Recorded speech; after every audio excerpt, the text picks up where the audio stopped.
సున్నత్ పాటించిన వాడు, తన వల్ల చెడు జరగకుండా ప్రజలను కాపాడినవాడు స్వర్గ నివాసి, స్వర్గంలో తప్పక ప్రవేశిస్తాడు.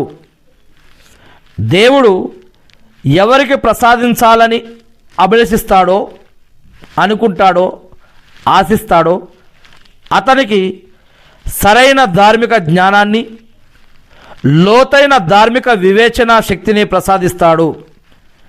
దేవుడు ఎవరికైనా ప్రసాదించాలి అని అనుకుంటాడో అతనికి సరైన ధార్మిక జ్ఞానాన్ని, లోతైన ధార్మిక వివేచన శక్తిని ప్రసాదిస్తాడు. అల్హమ్దులిల్లా. ఏ విధంగానైతే నీరు పడ్డ తర్వాత ఇనుము తుప్పు పడుతుందో అలాగే మీ హృదయాలు తుప్పు పడతాయి. మనిషి చావును అధికంగా జ్ఞాపకం చేసుకోవటం ద్వారా, ఖురాన్ పఠించడం ద్వారా హృదయాలకు పట్టిన తుప్పును దూరం చేసుకోవచ్చు అని హదీసు గ్రంథాలలో తెలియచేయటం జరిగింది. మానవుల్లో అపరాధం చేయని వారు లేరు. అయితే అత్యధికంగా దైవం వైపునకు మరలి క్షమాపణ అర్థించేవారే మేలైన అపరాధులు.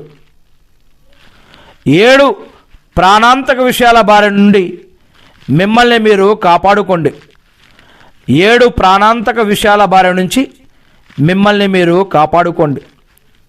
1, ఒక్కడైన అల్లా ఆరాధనలో ఇతరులని సహవర్తునిగా వేరొక దైవాన్ని నిలబెట్టడం మహాపాపం. దీని నుంచి మిమ్మల్ని మీరు కాపాడుకోవాలి. 2, చేతబడి బాణామతి చేయడం చాలా ఘోరమైన పాపం.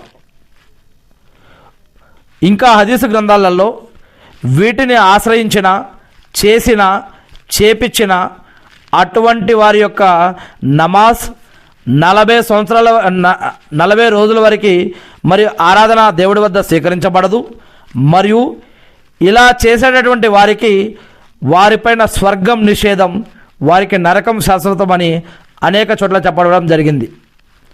ఇక 3వ విషయం, ఏ వ్యక్తినైనా అన్యాయంగా హతమార్చడం, ఏ వ్యక్తినైనా అన్యాయంగా చంపితే ఇది మహాపాపాల్లో ఘోరమైన పాపంగా చెప్పడం జరిగింది. ఇక 4వది వడ్డీ తినటం. ఇక ఖురాన్లో వడ్డీ గురించి, వడ్డీ ఇచ్చినా, తీసుకున్నా, ఇప్పించినా, సహాయం చేసినా, దాని గురించి రాసిన, దాని గురించి సలహా